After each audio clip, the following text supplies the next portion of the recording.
Bergantiños e Alondras abriron a temporada nas Eiroas cun encontro con fútbol de ida e volta de alternativas no marcador, onde ao final houbo 4 goles, 2 por cada equipo.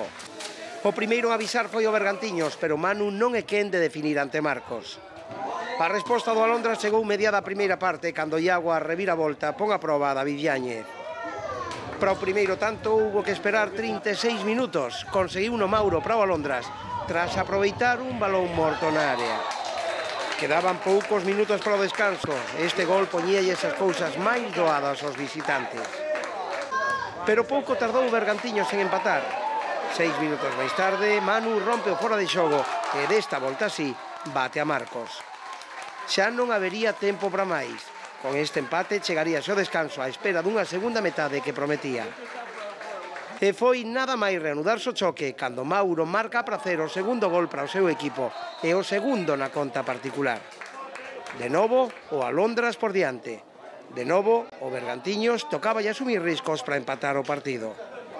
E os riscos estiveron a piques de beneficiar o Alondras, que puido lograr o terceiro tanto nun par de ocasións a disparo de Mauro e tras un fallo de David Yáñez, o que Andrés non chega por pouco.